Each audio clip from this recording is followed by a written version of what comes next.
troisième séance concernant la matière PES.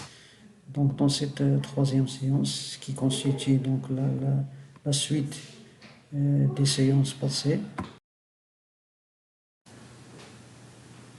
Donc dans cette troisième séance, donc on va voir la suite c'est-à-dire de la deuxième séance. On s'est arrêté à la deuxième séance sur le rôle de l'accumulation du capital matériel dans le cadre de la théorie des théories de croissance. Dans cette séance, on va mettre l'accent sur donc d'abord l'approche classique concernant la croissance économique. On s'est arrêté au niveau de l'approche de Adam Smith et Ricardo. Donc pour les classiques, ils considèrent que en fait la dynamique économique ou bien la croissance économique, il est confronté à long terme à une situation c'est-à-dire de saturation. Et pour cela, ils établissent une analyse sur la base de la répartition c'est-à-dire la répartition du revenu sur les facteurs de production. Ils considèrent qu'en fait, l'accumulation du capital, c'est le déterminant de la croissance. Pour cela, Adam Smith et Ricardo considèrent que donc, le capital, c'est le déterminant, c'est lui qui, à travers sa rémunération, c'est-à-dire le profit, qui constitue comme un revenu résiduel, c'est-à-dire que le profit, il provient du résultat, c'est-à-dire du reste, une fois que, c'est-à-dire la rémunération du facteur travail et du facteur terre, et le reste ou bien le résidu constitue la rémunération des capitalistes. Dans cette analyse, donc ils vont procéder c'est-à-dire à évaluer l'évolution de la répartition entre les trois facteurs, c'est-à-dire le facteur capital, le facteur travail et le facteur terre.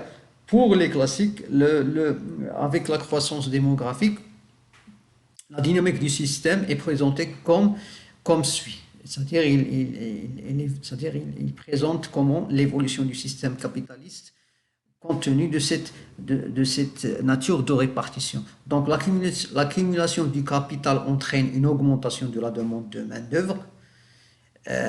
Les salaires augmentent jusqu'à ce que l'ajustement se perd par la démographie. Ça veut dire quoi? Ça veut dire que lorsque les salaires vont augmenter du fait qu'il y a une augmentation de la demande de main-d'œuvre qui résulte de l'accumulation du capital, c'est-à-dire de l'investissement réalisé par les capitalistes, cette augmentation de salaire va générer une augmentation démographique, une croissance démographique. Cette croissance démographique, il va entraîner aussi une croissance de la demande en termes c'est-à-dire de biens de subsistance. Donc, avec du fait que les terres c'est-à-dire elles sont rares, les terres fertiles sont rares, on va assister c'est-à-dire à l'utilisation de plus en plus de terres moins fertiles. Donc, ce qui veut dire augmentation du coût de production des biens de subsistance. Cette augmentation du coût de production des biens de subsistance va générer indirectement l'augmentation de la rente au profit des propriétaires de terre. Cette augmentation de rente, elle va impacter de façon négative la rémunération des capitalistes, c'est-à-dire qu'en même temps, on va assister à l'augmentation du salaire, c'est-à-dire de la rémunération des salariés, des travailleurs sur la base c'est-à-dire des biens de subsistance, et rémunération c'est-à-dire augmentation de la rente et augmentation du salaire, ce qui va réduire, c'est-à-dire le profit. Et donc, de ce fait, on va assister à long terme à une baisse de l'investissement jusqu'à ce qu'on arrive à ce que les classiques appellent une cessation de l'investissement. Donc, l'arrêt de l'accumulation du capital réduit la croissance démographique. Donc, c'est à ce niveau qu'on va assister à la baisse de la croissance démographique. Et donc, la stabilisation de l'ensemble du système économique, c'est l'état stationnel. Donc, c'est comme ça que les classiques expliquent cette situation stationnaire. Maintenant, on va passer à la deuxième théorie de la croissance. C'est la théorie élaborée par les keynésiens ou bien les post-keynésiens. C'est ce qu'on appelle la croissance sur le fil du rasoir.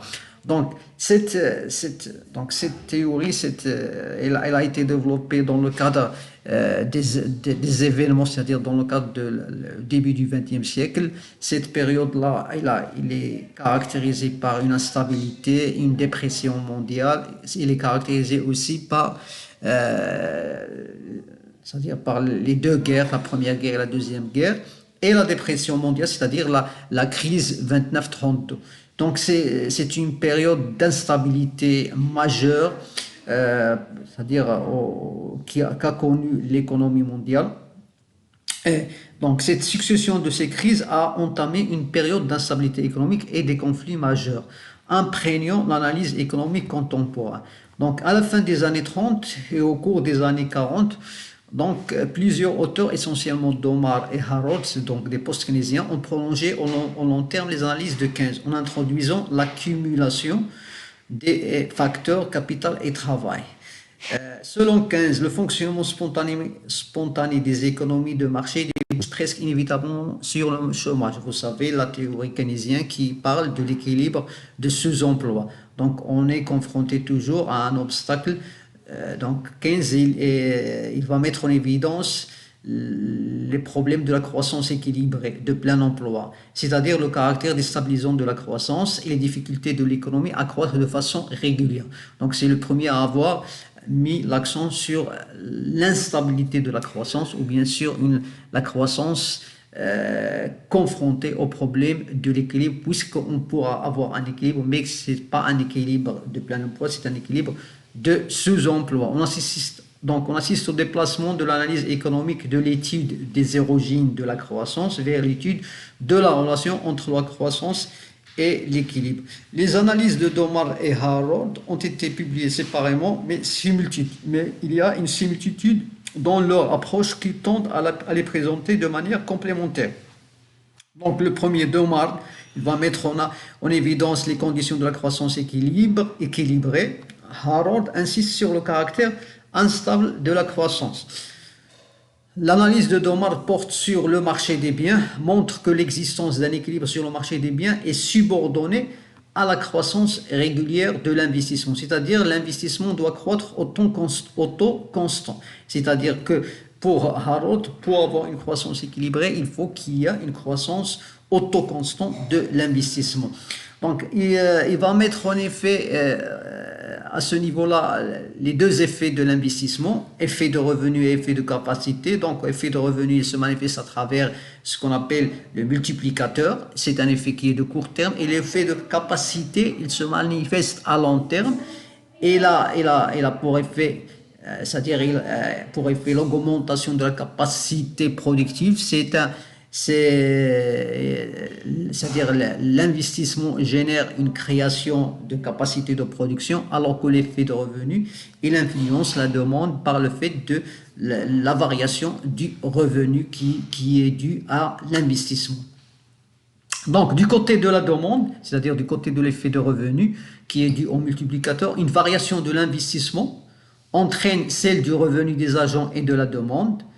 Donc, les variations sont proportionnelles à la propension marginale à épargner ou bien au taux d'épargne.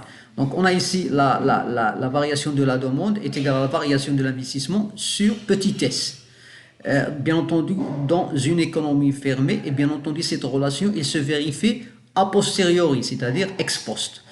L'épargne et le taux d'épargne aux proportions marginales à épargner.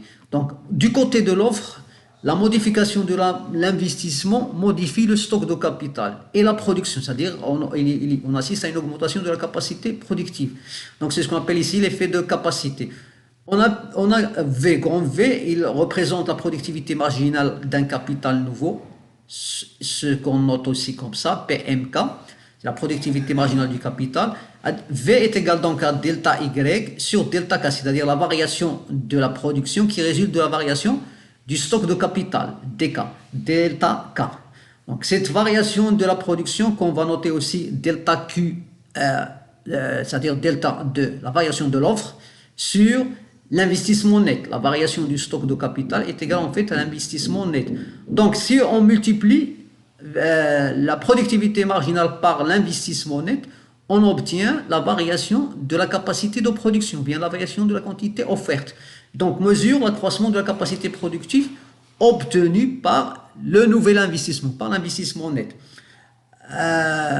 Cette variation de la quantité offerte, elle est due à ce qu'on appelle à l'investissement net, à la variation du stock de capital. En définissant le coefficient marginal du capital, petit v, qui est égal à 1 sur v, c'est-à-dire l'inverse de la productivité marginale, l'inverse de la productivité marginale, on l'appelle le coefficient marginal du capital. Elle est appelée aussi l'ICOR, connu sous le terme ICOR. D'où condition d'équilibre ex post, c'est-à-dire effet de revenu, donc l'équilibre ex post, c'est-à-dire l'équilibre qui sur le marché des biens et services. Donc en fait c'est l'effet de revenu doit être égal à l'effet de capacité, c'est-à-dire la variation de la quantité offerte doit être égale à la variation de la quantité demandée qu'on a ici. Donc on a ici VI égale à delta I sur le taux d'épargne. Soit, c'est-à-dire on va un peu modifier cette relation, ou bien on va déplacer les membres de cette relation, de cette égalité. On va voir ici delta I sur I, c'est-à-dire on va mettre I ici, donc on va voir delta I sur I, et on va voir petit s que multiplie la productivité marginale du capital. Donc delta I sur I est égal à V fois taux d'épargne, on peut représenter à V sous forme de 1 sur, c'est-à-dire V, on peut le présenter à travers ce qu'on appelle le coefficient marginal du capital, on va dire petit s sur petit v, sur le coefficient marginal du capital, 1 sur petit v, c'est-à-dire l'inverse de petit v, c'est la productivité marginale du capital. L'inverse de petit v, c'est en fait la productivité marginale du capital.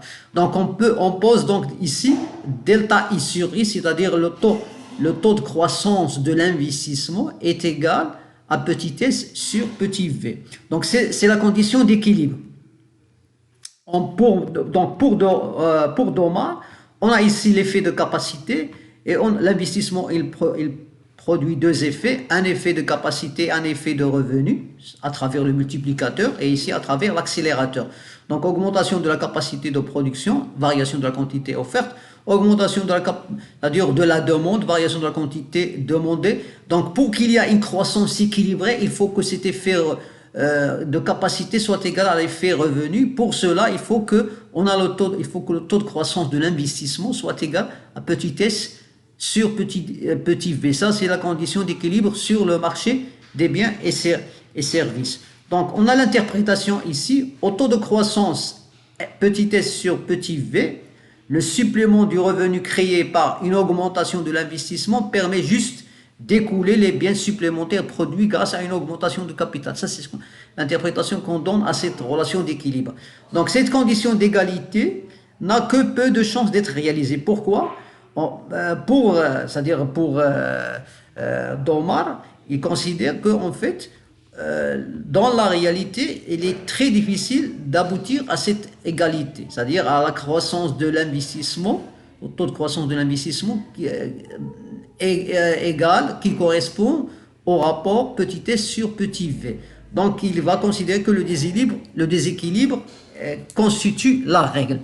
Donc on a ici un exemple. Si on considère donc le coefficient marginal du capital est égal à 3,33, ce qui veut dire qu'il faut 10 unités de capital nouveau pour obtenir 3 unités de produits supplémentaires. Et petit s, le taux d'épargne 10%, alors l'investissement et la production doivent croître à un taux de 3%. Un taux de 3%. C'est-à-dire que pour avoir ce qu'on appelle la croissance équilibrée, il faut que l'investissement et la production croît au taux de 3%. L'investissement et la production croît au taux de 3% pour avoir ce qu'on appelle une croissance équilibrée, c'est-à-dire pour que l'effet de revenu soit égal à l'effet de capacité. C'est-à-dire il faut que le taux de croissance de l'investissement soit égal à 3% et il faut aussi le taux de croissance de la production soit égal à 3%. La nature du déséquilibre est importante à analyser selon Domar. Donc pour Domar, puisque la règle c'est le déséquilibre, donc il faut analyser ce déséquilibre-là.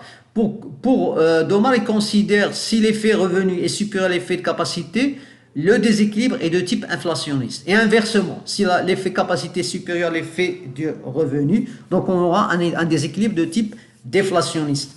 D'après Domar, il va considérer que le second, c'est-à-dire le deuxième déséquilibre, est beaucoup plus probable, car il ne pense pas que le taux de croissance de l'investissement puisse rester élevé indéfiniment. C'est-à-dire, il va considérer que dans la réalité, le déséquilibre qui est le plus probable, c'est le déséquilibre de type déflationniste, du fait qu'on va assister à une, c'est-à-dire à un offre, c'est-à-dire dans le temps, on va assister à ce que l'offre devient plus importante que la demande, et donc on va tomber dans une situation de déflation, de déséquilibre de déflation.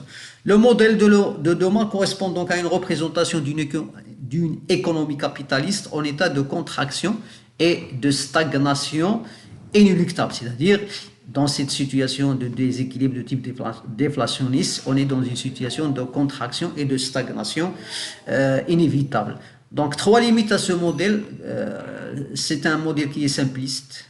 Il ne prend pas en considération le temps. C'est-à-dire il ne mentionne pas les déterminants de l'investissement. Ceci va nous amener à voir le deuxième modèle, c'est le modèle de Harrod. Comme Domar, Harrod, il va admettre difficulté de réalisation d'un équilibre de longue durée.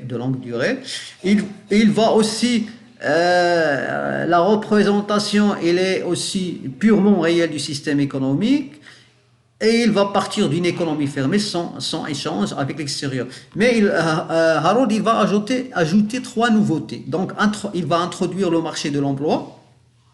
Il va essayer c'est-à-dire d'expliquer l'instabilité de la croissance économique. Il va justifier cette instabilité. Il va présenter des justifications de cette instabilité. Il va démontrer l'instabilité de la croissance équilibrée.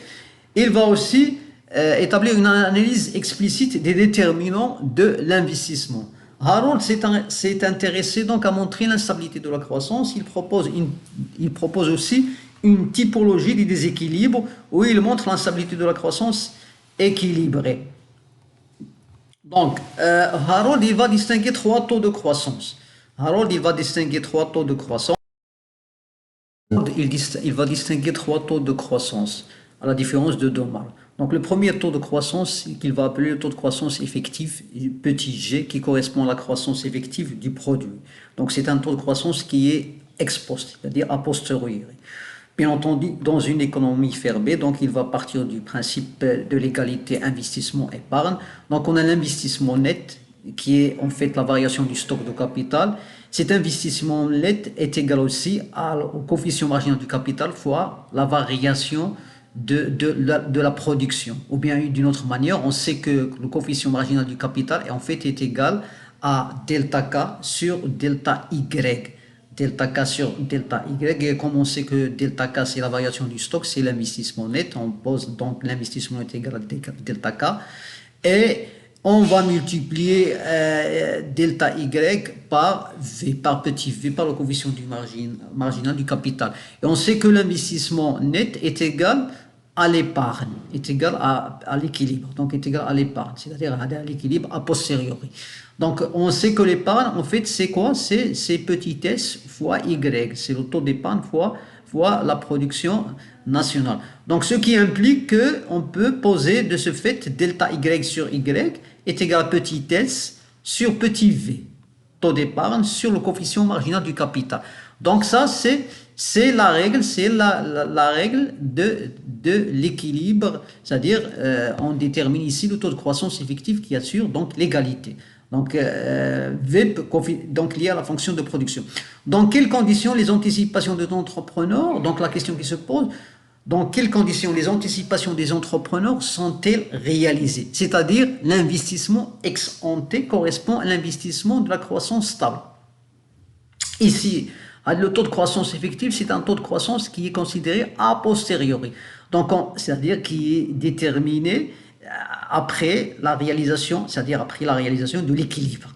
Donc, on se pose ici, est-ce que, la question que Harold va se poser, est-ce que les anticipations des entrepreneurs, c'est-à-dire ex ante, vont correspondre à c'est-à-dire à la réalisation effective de l'équilibre? C'est de cela, Harold va définir ce qu'on appelle le taux de croissance garanti. Donc, le taux de croissance garanti, c'est un taux de croissance qui est considéré comme ex ante. Il va se baser sur ce qu'on appelle les anticipations des entrepreneurs, donc qui satisfait toutes les parties, notamment les investisseurs et les épargnants qui sont satisfaits s'ils égalisent l'investissement et l'épargne ex ante ex post. C'est-à-dire le taux de croissance garanti qui se base sur les anticipations des entrepreneurs, qui est considéré donc le taux de croissance garanti comme un taux de croissance ex ante. Harold il va se poser la question, c'est-à-dire il va essayer de déterminer l'élément qui va assurer l'égalité, c'est-à-dire la croissance équilibrée, c'est lorsque le taux de croissance garanti, le taux de croissance ex ante est égal au taux de croissance effectif, c'est-à-dire a posteriori. Donc le taux de croissance garanti, comment il est défini? Il s'exprime sur la base de l'égalité d'un investissement désiré et d'une épargne désirée. C'est-à-dire, en fait, un investissement désiré, c'est un investissement qui se base sur les anticipations des entrepreneurs. Donc, si on prend en compte les écarts entre épargne désirée et réalisée, c'est-à-dire plutôt, ici on néglige les écarts qui peuvent exister entre l'épargne désirée et réalisée. Donc, on va partir du fait que l'investissement désiré, investissement donc I étoile, est égal à bêta fois delta Y, mais qui ici delta Y représente les anticipations des entrepreneurs sur la variation de la demande, est égal à petit s fois Y, c'est l'épargne désirée. Donc, ce qui implique que delta Y sur Y, qui est le taux de croissance garanti, est égal à petit s sur bêta. Bêta, ici, elle est considérée comme un coefficient de comportement des investisseurs entrepreneurs, c'est-à-dire cette bêta, il détermine le comportement des entrepreneurs sur la base des anticipations sur, c'est-à-dire la demande future. Donc, delta Y est la variation anticipée du revenu. Il n'y a a priori, donc Harold il va dire qu'a priori, il n'y a aucune raison pour que l'investissement des entreprises qui dépendent de leurs anticipations sur la demande soit égal à la valeur qui assure l'équilibre de la croissance. C'est-à-dire on ne peut pas être sûr que les anticipations vont correspondre en fait à la demande effective ou bien ex post sur le marché. En d'autres termes, il n'existe aucune raison pour que le taux de croissance garanti ex ante soit égal au taux de croissance effectif ex post. Le taux de croissance effectif ex post, c'est petit g. Donc, il n'existe pas de mécanisme qui corrige l'écart entre la croissance effective et la croissance garantie. Donc tendance à l'essor ou à la dépréciation n'a pas de limite. C'est-à-dire, on va assister au creusement de l'écart entre le taux de croissance effectif et le taux de croissance garanti. Donc, le sentier de croissance équilibrée s'apparente au fil du rasoir. C'est pour cela qu'on intitule cette théorie la croissance sur le fil du rasoir, c'est-à-dire que, en fait, il est très difficile de tomber sur la situation, c'est-à-dire la situation qui correspond à l'équilibre de la croissance. Donc, pour Harold, on va assister à un déséquilibre. Déséquilibre inflationniste, c'est lorsque le taux de croissance effectif est supérieur au taux de croissance garanti, c'est-à-dire que la demande ici, elle est supérieure à la capacité offerte ou bien à l'offre. Donc, investissement excessif, ce qui est fréquemment le cas en période de reprise. Donc, accroissement de la demande plus importante sous l'effet de multiplicateur que celui de l'offre, d'où risque d'inflation. Effet multiplicateur entretient le déséquilibre. Également, dans la situation inverse, déséquilibre déflationniste, on a c'est-à-dire les anticipations des entrepreneurs qui sont supérieures à la croissance effective, c'est-à-dire supérieure à la demande exprimée effectivement sur le marché. Donc, on va assister ici à ce qu'on appelle un investissement qui va être insuffisant. Le revenu engendré par effet multiplicateur n'augmente pas suffisamment n'augmente pas suffisamment pour faire, c'est-à-dire pour répondre, pour faire face à la capacité offerte.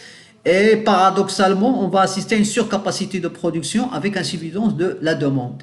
L'écart initial entre le taux de croissance garanti et effectif ne disparaît pas. Donc, pas de mécanisme correcteur, on va assister à ce qu'on appelle à l'élargissement, à l'approfondissement de l'écart entre la croissance garantie et la croissance effective.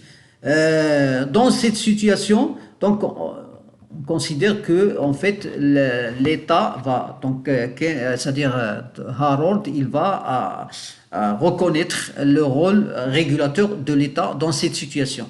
Maintenant, on va passer au troisième taux de croissance, c'est ce qu'on appelle le taux de croissance naturel.